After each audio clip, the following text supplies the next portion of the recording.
Стартирахме този проект, за да ви разкажем за живота на жабите и тритоните, обитаващи района на общините Каварна, Шабла и Балчик. Едва ли до сега сте си задавали въпроса къде се срещат и с какво се хранят земноводните, къде зимуват и даже как създават поколенията си. Сигурно, освен няколко бързи догадки и доловени фрази от съседи и роднини, не знаете нищо конкретно. Обсъдихме темата на пълзящите създания с експертите херпетолози и заедно решихме, че тя ще заинтересува не само студентите биолози, но и по-широката публика. През годините практиката ни убеди, че ако искаме да опазим животните, ние трябва да информираме незапознатите относно биологията им. Така решихме да създадем поредицата Таинствените непознати.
Земноводните са гръбначни животни, които живеят частично във водата, частично на сушата и имат непостоянна телесна температура. Температурата на тялото им зависи от тази на околната среда и затова можем да предположим, че тези животни са активни само през топлите месеци. Това обаче не е съвсем така. За да ви покажем някои видове, трябва да започнем работа, докато времето е още студено. В голямата си част, установяването на видовете жаби в крайморските сладководни водоеми е свързано с анализи на техните акустични сигнали. Мъжките при почти всички видове жаби издават характерни за вида звуци. През последните години научихме много за спецификата на жабешкото квакане и дори разбрахме някои конкретни неща за комуникацията на безопашатите земноводни. Има видове жаби, които издават не един, а множество типове сигнали, като тези сигнали може да имат различно значение и кодировка. Де-факто, вече има специалисти, които могат да разшифроват смисъла на квакането и ще ви демонстрираме това по-късно. Важно за нас е да имаме чисти и ясни записи на сигнали от единични екземпляри, защото в жабешките хорове квакането на различните мъжки се припокрива и софтуерът ни не може да отчете ясно параметрите, които ни интересуват. Не се очудвайте, ако видите странни хора да се щурат по брега с слушалки и микрофони, това сме просто ние. Най-подходящото време за улавяне на единични сигнали е периодът в началото на активизация на индивидите от всеки вид. Точно за това бързаме с подготовката и тръгваме на лов за жабешко квакане. Още в края на зимата възседнахме един високо проходим автомобил и обикаляхме до среднощ. Посетихме почти всяко езеро, помпена станция, блато, река или тузла из района, както и едва ли не всяка по-голяма локва. Често спирахме и търпеливо слушахме и записвахме всички шумове, които можем да доловим с чувствителна аудиотехника. Търсим непрекъснато подходящи водоеми и наистина пропътувахме много километри, за да набележим местата, които ще посещаваме редовно през следващите месеци.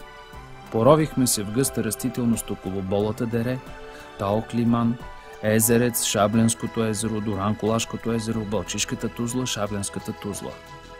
Стояхме с часове и се ослушвахме в опит да доловим първите сигнали за жабешка активност, но в началото нямахме особен успех. Зимата просто не искаше да отстъпи. Водата оставаше студена и жабите просто изчакваха затоплянето на времето. Малко е странно, че сме облечени все още в зимни дрехи, а очакваме да чуем сватбените призиви на мъжките жаби, но в тази част на България се срещат видове с много разнообразен стил на живот, а сладководните водоеми са относително малко на брой.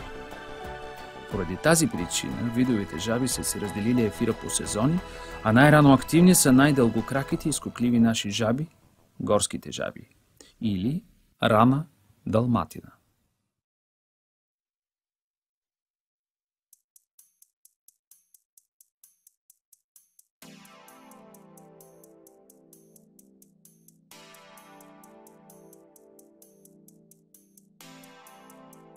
Търсим тези жаби в гористи местности и бързо попадаме на тях. Горските жаби са кафяви на цвят. Имат черни препаски от ноздрите до ъгъла на устата, а самата му цунка е заострена. Дължината на тялото им рядко надминава 6 см, но задните им крака са много издължени. Този вид жаби е много широко разпространен и поради характерното си квакане е наричан от местните хора кикиритки. През активния си период горските жаби не са привързани към водата и навлизат в сладководни водоеми само за да зимуват и хвърлят яйцата си. Техният брачен период е изтеглен още в късната зима и продължава от февруари до април. Отлагат яйцата си на големи топки около подводна растителност. Както ларвите на всички жаби и тези на горските дългокраки жаби притежават опашки, възрастните животни притежават овални, хоризонтално разположени зеници. Външният отвор на ушите е покрит с тънък кожен слой, който се нарича тимпано. Този отвор при горските жаби е относително близък по диаметър с този на окото. Кожата от коремната страна на устата е светла, бяла или леко сивееща. Най-характерното за този вид обаче остават удължените задни крайници, които позволяват на тези жаби да правят най-дългите скокове измежду всички наши видове. Горските жаби могат да скачат над 2 метра на дължина. Пробвайте дали вие можете да скочите от място толкова. Ако измерим дължините на тялото и краката при горската жаба и ги сравним с тези при човека, ще видим, че ако трябва да съпоставяме атлетическите способности, то човекът би трябвало да може да скача от място по около 175 метра. Впечатляващо, нали? Тази симпатична, свръхатлетична жаба се храни с червеи, охлюви, насекоми, паечета и други дребни животинки, които може да надвие.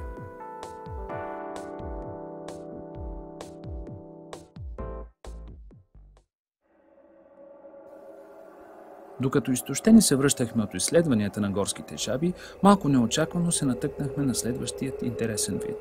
Това бе наистина интересна среща. Случи се през студения март около 22:30, точно пред паметника на Рони Джеймс Дио и Георги Минчев в градската градина в Каварна. Тук намерихме първата за сезона зелена крастава жаба. Всъщност няма нищо странно в тази среща. Зелените крастави жаби, Buphotes viridis, са едни от малкото жаби, които се срещат масово в населените места.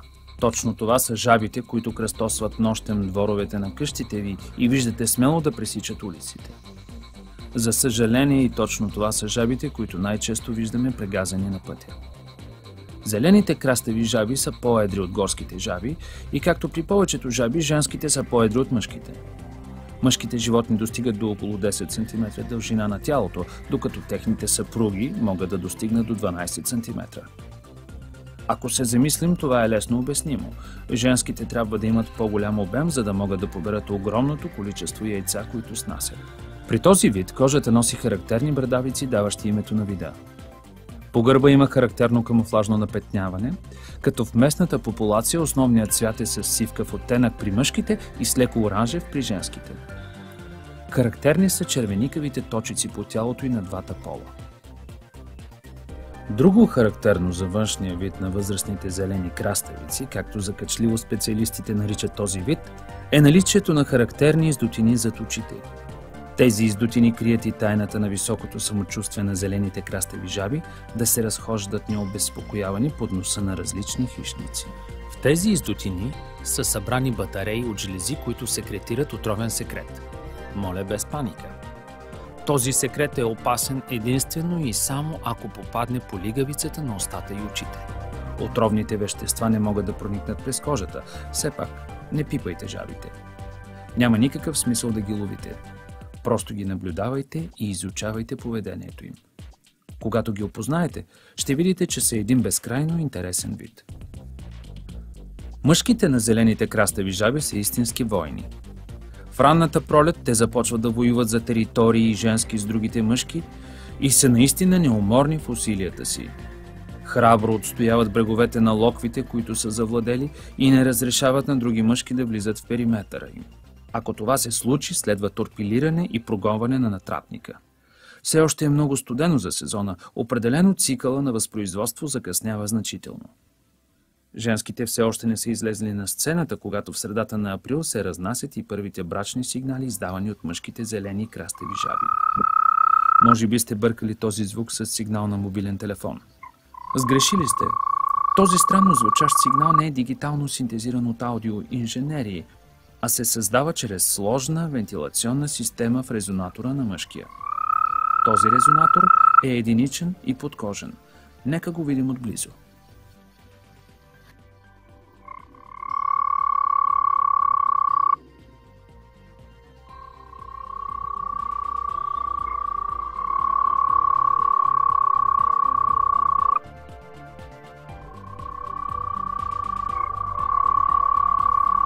Впечатлени от усилията на мъжките, женските най-после напускат уютните подмоли и се приготвят да снесат своите шнурове от яйца. В шнуровете на една единствена женска могат да се съдържат до 15 000 отделни яйца. Понеже при жабите няма вътрешно оплождане, мъжките трябва отново да воюват за правото да станат бащи. Най-удобната позиция за оплождане на яйцата, които женската снася, е тази, при която клоаките на двете животни са разположени най-близо. Мъжкият се стреми да възседне женската и да обхване гръдния и сегмент с предните си крайници. По този начин мъжкият е сигурен, че точно неговите сперматозоиди ще са тези, които ще оплодят черните яйца в шнуровете. Размножителният период трае обикновено около 45 дни и след това характерното дигитално квакане на мъжките може да бъде чуто само епизодично. Време е ларвичките на зелените крастави жаби да се излюпят. В началото те са съвсем дребни, слабо подвижни черни пръчици.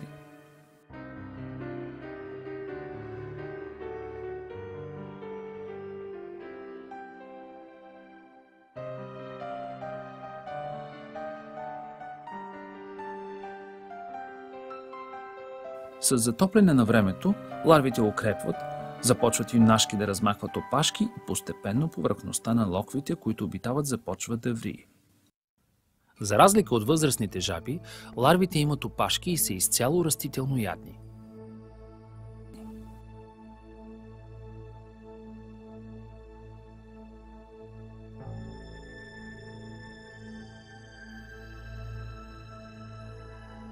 Междувременно, възрастните зелени краставици напускат водоемите, прекъсват гладната диета от зимата и започват да правят сушата несигурно място за дребните безгръбначни, които използват за храна. Всъщност, възрастните крастави жаби са достатъчно смели да нападнат дори малките на някои гризачи и птици.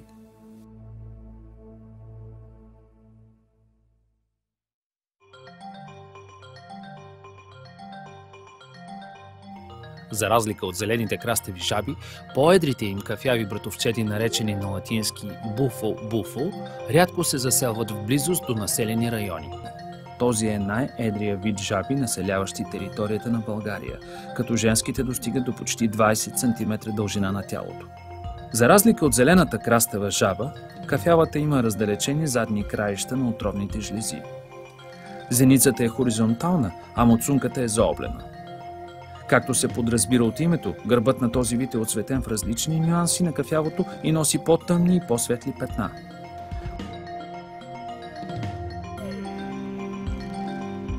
Коремната страна е по-светла и белезникава, често и напетнена. Някои екземпляри може да носят рогови конични брадавици, които са къси и широки в основата си.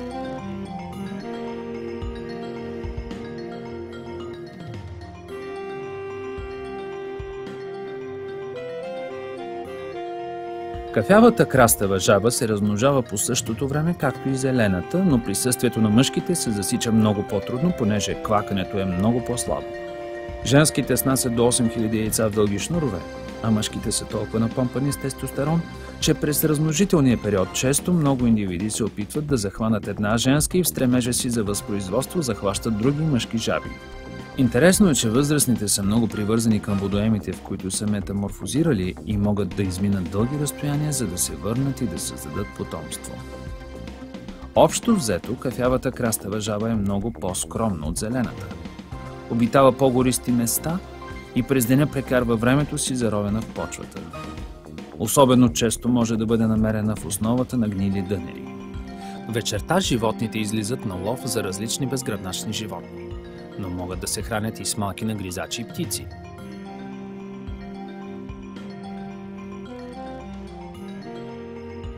Кафявата крастава жаба секретира секрет, който може да предизвика раздразнение на лигавиците, ако попадне в устата и очите. Просто правете като умните кучета и не закачайте тази потайна жаба. Можете спокойно да наблюдавате поведението й на светлина или на прожектор и да ни съобщите, ако откриете нещо ново в биологията й. За нас всяка информация е ценна.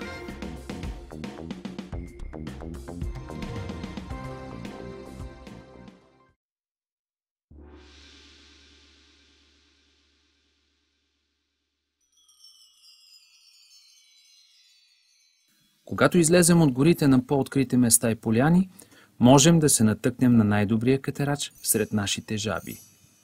Това е чаровната изумрудена красавица жабата дървесница. Муцунката на дървесницата е заоблена. Тъпанчевата мембрана е относително малка, а зеницата е хоризонтална. Големите очи издават предимно нощният начин на живот на вида. Отстрани на тялото има тъмна линия, водеща от ноздрите до бедрата. Тялото на жабата е нежно и леко, а за движение по отвесни повърхности върховете на пръстите са снабдени с хватателни вендузи. Доскоро учените смятаха, че територията на североизточна България е населявана от вида Хила арборея. Днес знаем, че дървесните жаби, които можем да открием в региона, се причисляват към друг източен вид жаби – дървесници – Хила ориенталис. Двата вида са видове двойници, изглеждат напълно еднакви на външен вид и е невъзможно да бъдат отличени по оцветяването си и други морфологични белези. Може би се чудите как тогава опитваме да открием разликата между видовете. Не е тайна и ще ви разкажем. Видовете се различават по своите гени, а най-вероятно и по квакането си. Ще опитаме да открием разлика в звуковата структура на брачните сигнали на двата вида и де-факто можем да различим жабите по тяхното квакане. Затова особено внимание обърнахме върху изследването на звуковите сигнали. Всъщност, зад крехката външност на тази жаба се крие сърце на истински хулиган. Мъжките от този вид са силно териториални и много обичат да се надвикват. Дървесниците са едни от малкото жаби, които вокализират и извън брачния период. Когато мъжка дървесница започне да квака, тя рядко остава сама. Дори през лятото можем да чуем как дървесниците се опитват да срежат нощта със своите стържещи и напористи гласове. Единственият резонаторен мехур е достатъчен, за да усили квакането до оглушителни децибели. Характерният стържещ звук се поражда от вибрациите на пълния с въздух мехур. Надкрякването на мъжките може да продължи през цялата нощ. Близо до Калиакра засякохме сигнал на мъжка дървесница и се отбихме да го запишем за анализ. Натъкнахме се на водоем, в който 3 мъжки животни не можеха да излъчат победител в акустичния дуел с триони. Успяхме да запишем ясен сигнал на отделни екземпляри и ще го използваме в бъдещите анализи. Нека ги послушаме и да запомним добре този сигнал, който ще чуваме през цялото лято.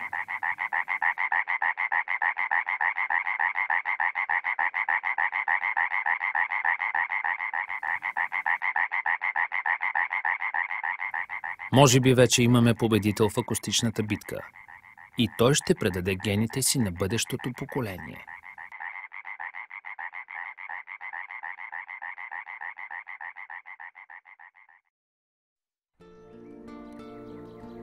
А сега ще направим рязък акустичен завой и ще ви запознаем с един вид, който пее нежно, тихо и приглушено. Отиваме на Дуранкулашкото езеро, за да запишем вокализацията на жабите, наречени бумки. Надявахме се да открием и двата вида бумки, населяващи България, но за съжаление открихме, заснехме и записахме само червенокоремния вид – бомбина бомбина. В нашия филм не можахме да потвърдим изолираното находище на жълтокоремна бумка – Bombina variegata, съобщено преди много години за Шаблянско.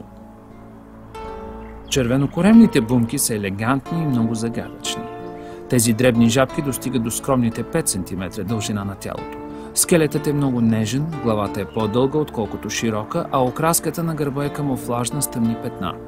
Коремната страна е ярко и контрастно оцветена, като върху тъмна основа са разположени червени или оранжеви петна. Върху петната са разположени бели островчета с черни центрове. Бумките не притежават тъпанчеви мембрани. Зениците са изключително интересни със своята уникална сърцевидна форма. Въпреки че липсват задочни комплекси от отровни жлези, кожата на бумките е опасно оръжие и секретира слуз, съдържаща веществото фринолизин.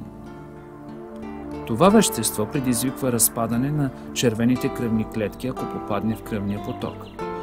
Поради биохимическата си защита, бумките смело демонстрират контрастните части от тялото си, когато се сблъскват с хищниците.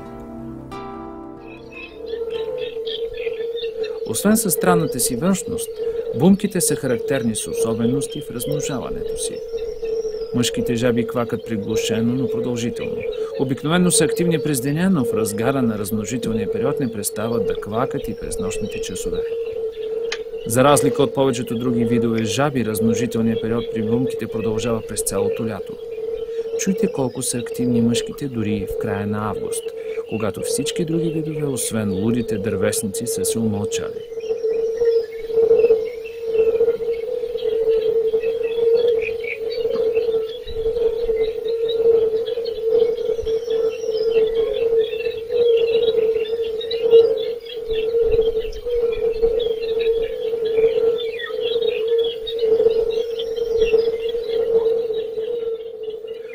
Мъжките червенокореми бумки имат единичен подкожен резонатор, който липсва при жълтокоремните им роднини. Вижте интересния механизъм, нужен за производството на характерната песен, дала името на тези жаби. Звукът се произвежда при изпразването на резонаторния мехур. По това бумките се отличават от дървесниците, а и от зелените водни жаби, за които ще поговорим по-късно.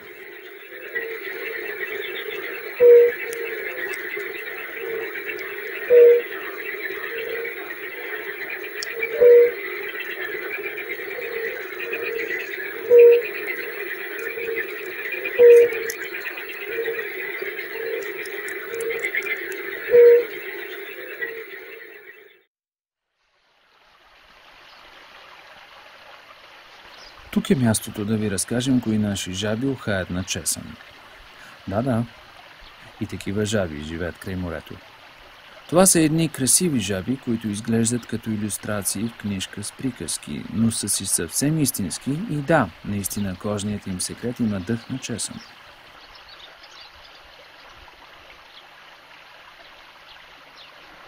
Именно от тук идва и името им чесновници, не часовници, както грешат някои хора. За да заснемем кралиците на жабите, както наричат още чесновниците, трябва да сме много изобретателни.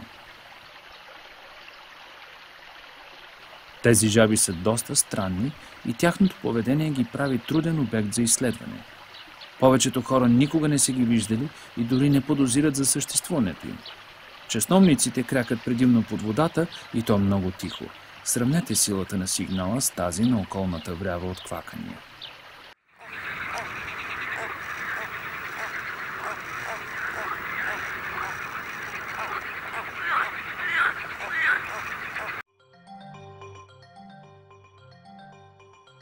Не можем да установим тяхното присъствие по акустичните им сигнали, а трябва да ги открием. Лесно е да се каже, но трудно да се изпълни. Тези жаби са изцяло нощно активни, а през деня стоят заровени в почвата, където иззимуват. Обитават единствено райони с рохкави субстрати и рядка растителност. Предпочитат да стоят заровени и излизат на лов само във влажни нощи, за да ловят дребни безгръбначни. Окраската на вида наподобява тази на зелените крастави жаби, но чесновниците се отличават по изпъкналите очни ябълки, вертикалните зеници и по липсата на изпъкнали отровни жлези зад очите.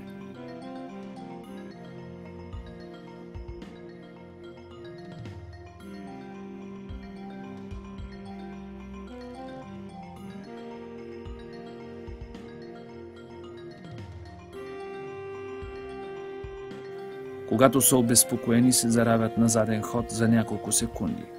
Чесновниците нямат конкуренция, когато се касае за изкопаване на почва. Задните крайници са оголемени и снабдени с рогова лопатка, която е много ефективна при изместването на ровка в субстрат.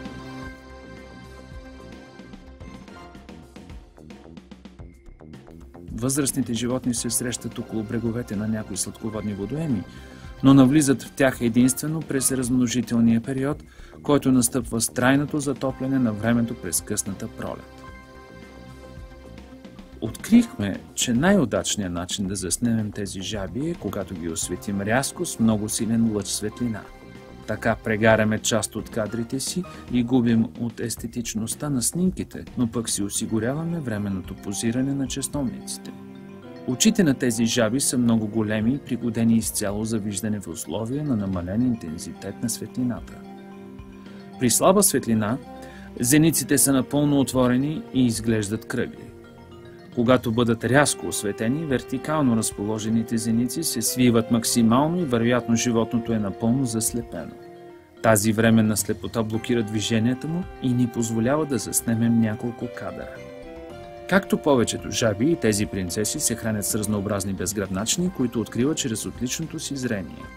Когато са изненадани на повърхността, чесновниците се разпознават от другите нощно активни жаби по изправения си силует.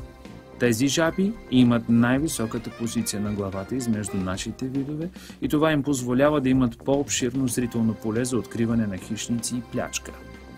Както вече споменахме, чесновниците са жаби с много странно поведение, но още по-странна е и тяхната стратегия при метаморфозата. Това са жабите с най-едри попови лъжички сред безопашатите ни земноводни. Ларвите на чесновницата улавяме изключително рядко и е голямо удоволствие да можем да ги заснемем и покажем.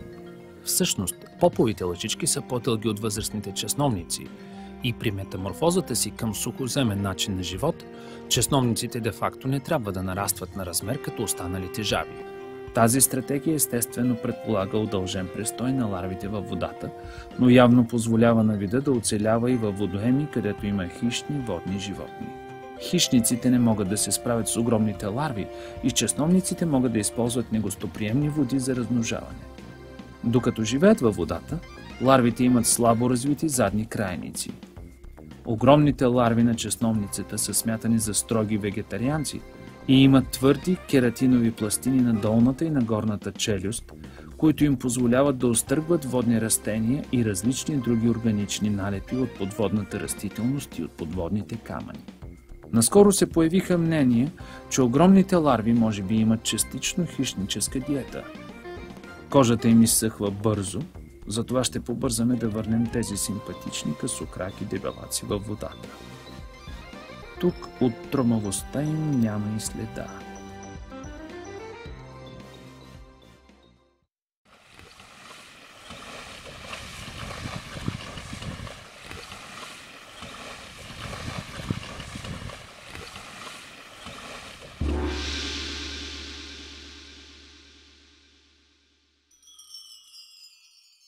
А тези жаби ги познават абсолютно всички, нали?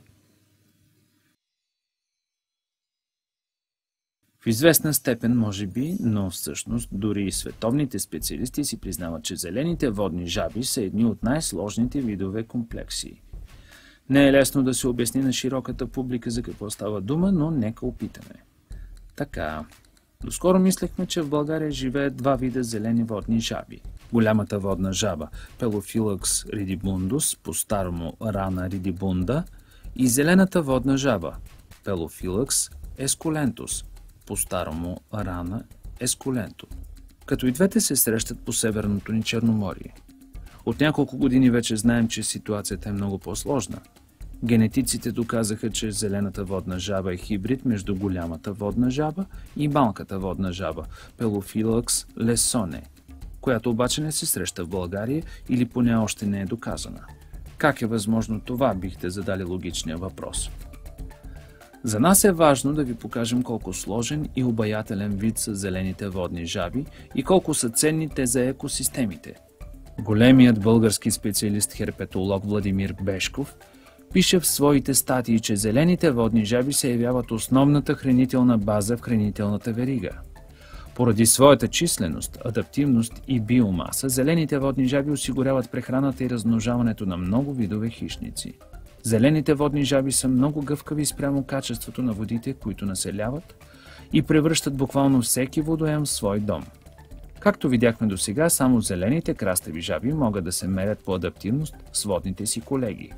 Ако популациите на водните жаби колабират, това ще доведе до пълна екологична катастрофа.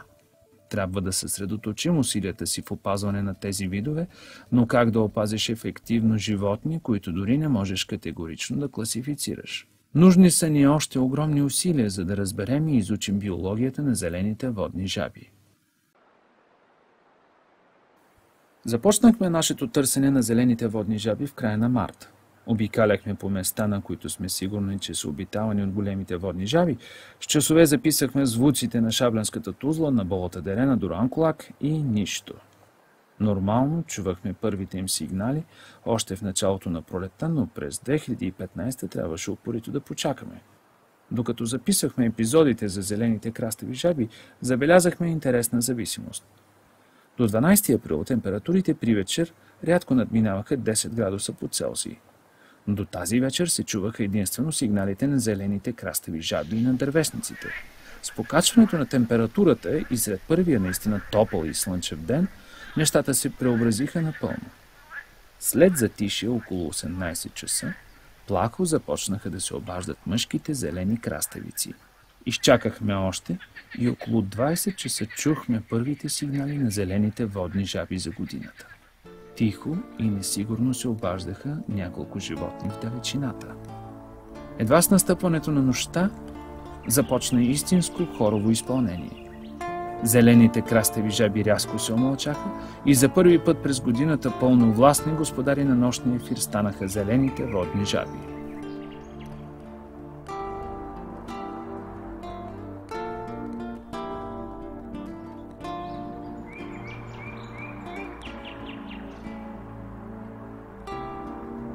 През следващите дни обиколихме всички малки водоеми и помпени станции в региона.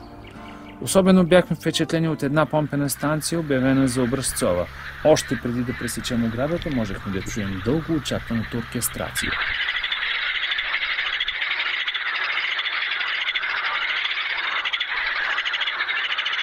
Тук тестостерона караше мъжките водни жаби да стигат до истерия в опита си да надвикат съперниците си и да привлекат по-едрите женски към своите територии.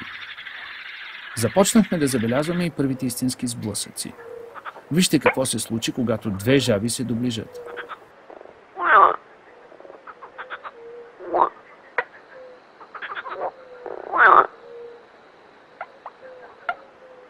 Да видим отново.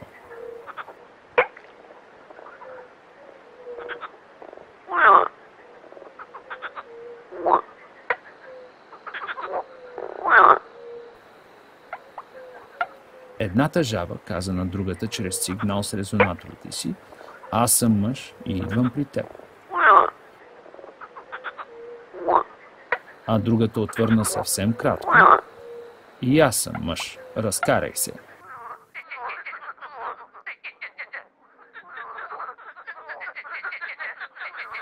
И така в естествения ход на нещата през следващите дни се появиха и първите двойки, носещи се из водата в познатия странен танцовален стил.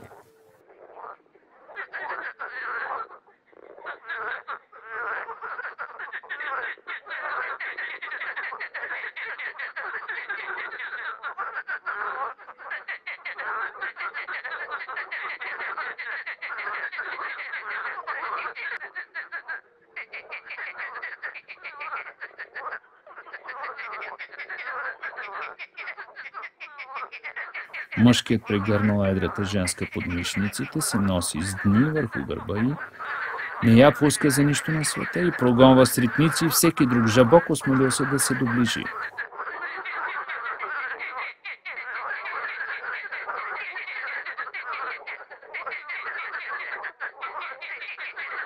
Когато ги удари хормона, мъжките зелени водни жаби са толкова обсебени от манията си да държат нещо, каквото и да било, че често взимат в обятията си както други мъжки, така и различни предмети и боклуци.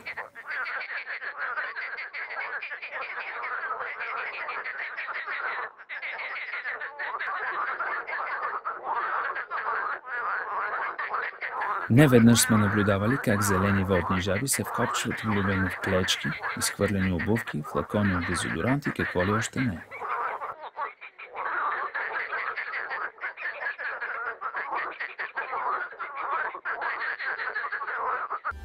Зелените водни жаби може би не са най-интелигентните животни на света, но имат едно неоспоримо качество – тяхната изключителна приспособеност. Тези жаби са способни да населят водоеми с най-различни характеристики на водата, включително и силно замърсени.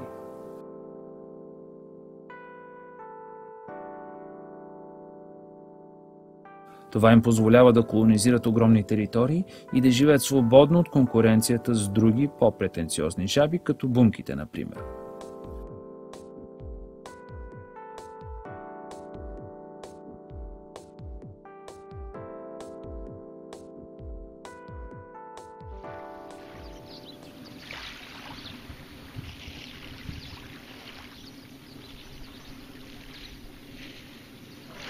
Зелените водни жаби от Северното ни Черноморие показват една уникална адаптация. Още през 2010 български учени откриха, че зелените водни жаби от района на Шабла са способни да населяват води с повишена соленост. За кратки периоди от време, жабите дори могат да извършват масови миграции в морето. Новината за морската инвазия бе публикувана през 2011 в елитно немско херпетологично списание и предизвика истинска сензация в научния свят. За съжаление, през тази година водоемът, от който бе започнала миграцията, бе пресъхнал и мястото бе обрасло с водолюбиви растения. Все още обаче можем да ви покажем откъде настъпи масовата миграция на зелени водни жаби в Черно море. През август 2010 броят на жабите навлезли в морето бе огромен и това бе еднократен феномен, обяснен с течението на няколко екологични фактора. Все пак години по-късно, единичен екземпляр бе заснет да плува във водите на Черно море в района на Болата дере. Това е факт, който ясно доказва, че зелените водни от приморските райони на Балчик, Каварна и Шабла притежават физиологичен механизъм, позволяващ им да населяват басейни с силно повишена соленост, места, на които никой друг вид жаби не може да живее. Интересно е да разберем дали само метаморфозиралите индивиди са способни да живеят в солена вода. Или това е характерно и за по-ранни стадии от развитието на ларвите.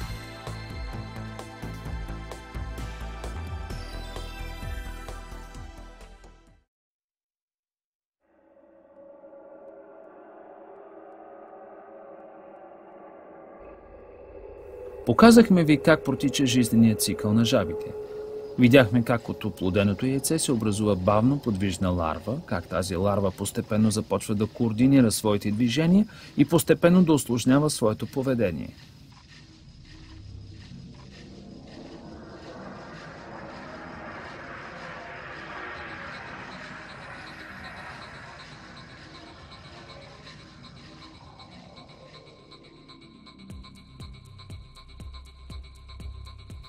За разлика от хищническия начин на живот на възрастните жаби, ларвите, с малки изключения, са изцяло на растителна диета.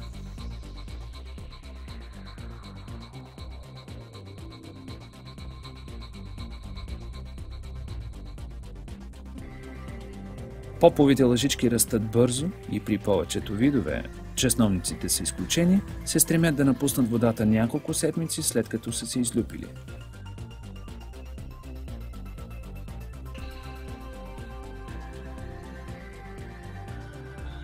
Това позволява да се използват за развитие и временни локви и разливи, които през топлите месеци пресъхват.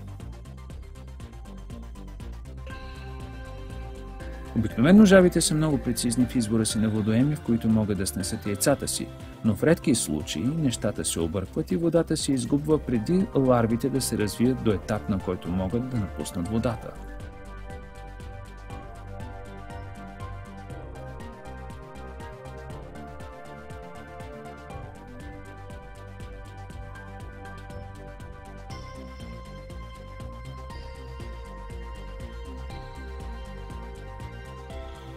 Видяхме водоем, в който се развиваха ларви на големи водни жаби, чесновници, храстеви жаби и всички те бяха заплашени от това, че водата се изпаряваше и намаляваше.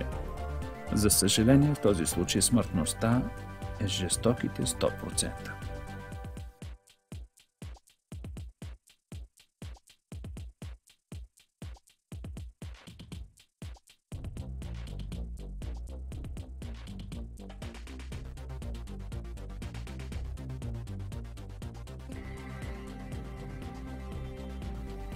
В хода на своето развитие ларвите постепенно се подлагат на пълна промяна и от рибоподобни стават жабоподобни.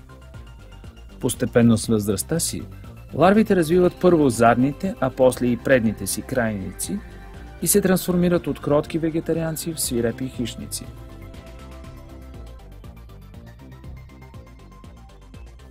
Когато задните крайници укрепнат достатъчно, животните смело започват да излизат на сушата.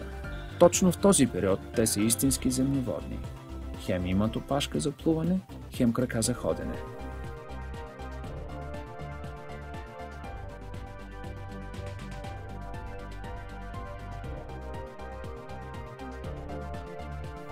И така идва моментът, в който детството свършва, опашката постепенно изчезва и от поповата лъжичка се появява малко и симпатично жабче, готово да изследва света, да порасне и да затвори цикъла на живота.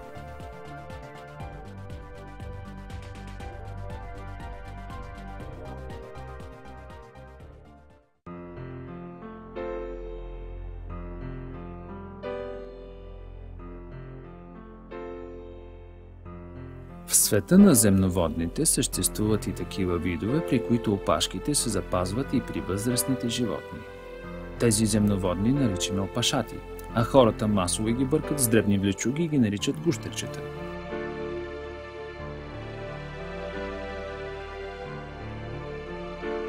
Опашатите земноводни, които се срещат по Северното Черноморие, са тритоните. Дъждовникът или огнената саламандра не се среща в региона.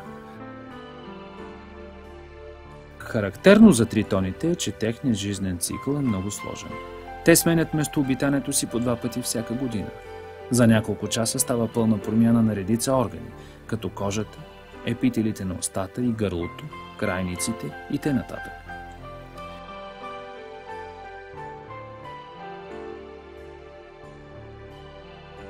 Хранителният апарат се пренастройва от воден начин на хранене чрез засмукване към сухоземен с лепкав език. Водната фаза обхваща студените месеци, а сухоземната фаза настъпва, когато времето е топло.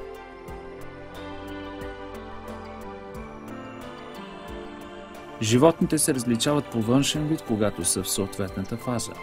Тритоните са животни, които са малко познати на обикновените хора, поради скрития си начин на живота. Всъщност, тритоните съвсем не са редки, но живеят доста потайно и ние знаем малко за тях.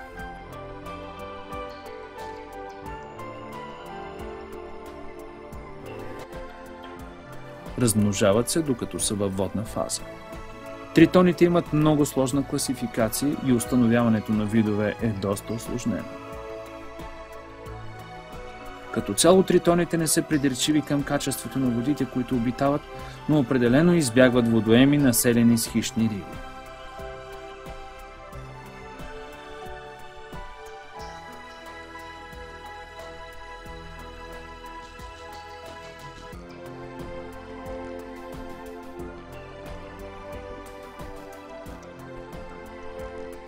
Едно изключение е дунавския тритон – Triturus dobrogicus. Този тритон прилича малко на молив с крачета.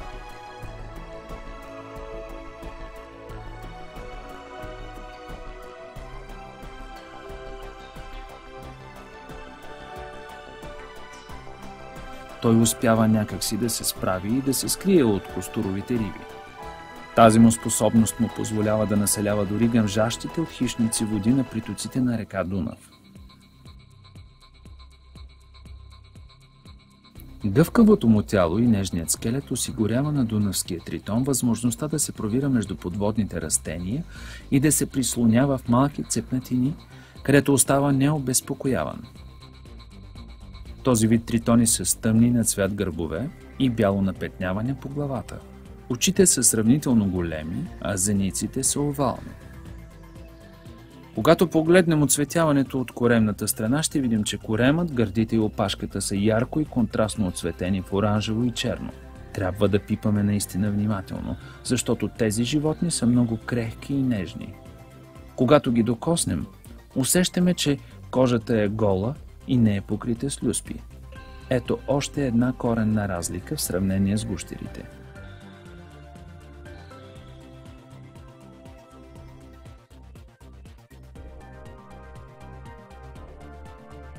Оцветяването на гушката рязко контрастира с това на гърдите и при този вид е сиво с светли петна.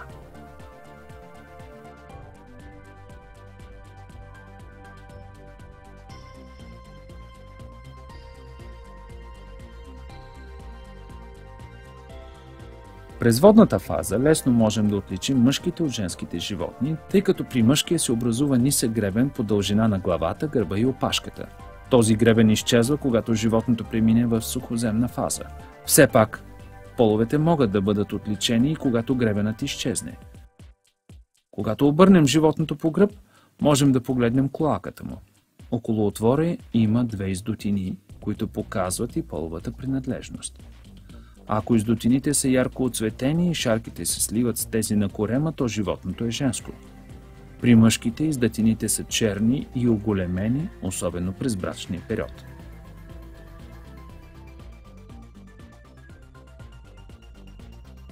От отделните яйца се излюпват малки ларви, които постепенно нарастват.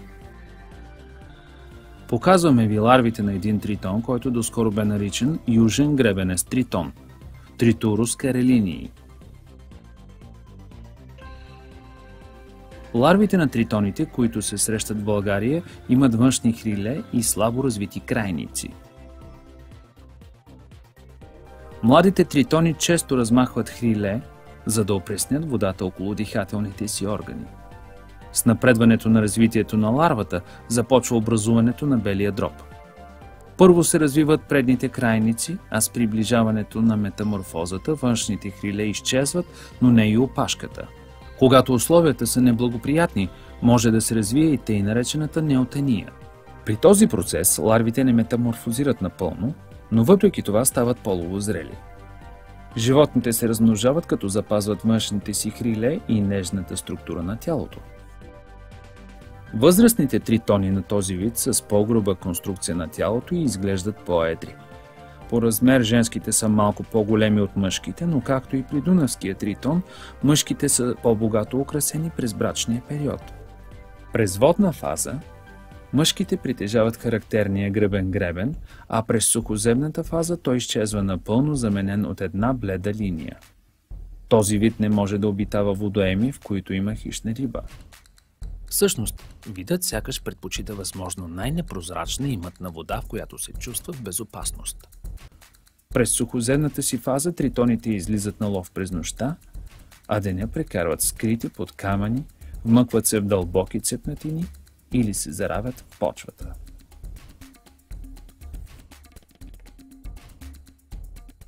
Един мъжки тритон използва ръката на доктор Наумов, както хамстърът използва въртележката си.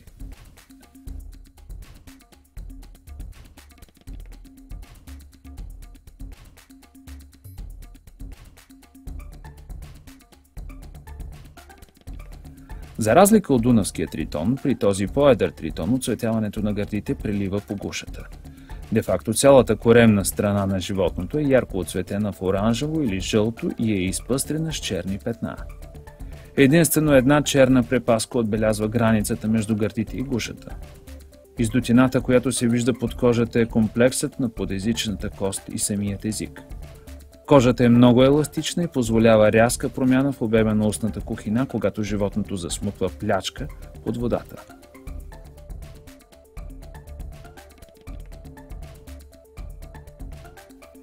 И при този вид тритон, половият диморфизъм е ясно изразен в оцветяването на клоакалните издутини, като те са тъмни при мъжките и ярко оцветени при женските. Предаването на семенния материал става чрез отлагане на тъй наречения сперматофор, който мъжкия залепя за субстрата, а женската поема в клоаката си. Избрахме този вид, за да завършим нашия филм с една малка, изненадваща, но наистина хубава и оптимистична новина за българската наука.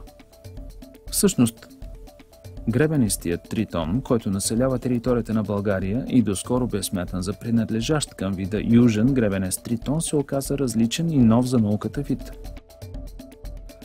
Този тритон бе описан като отделен през 2013 година и наречен неизвестния български академик Иван Буреш.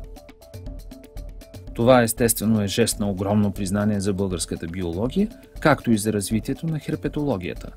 И така, от тук нататък, един от най-широко разпространените видове тритони ще се нарича с българско име, макар и в латински вариант – тритон на Буреш или Triturus иван Буреши.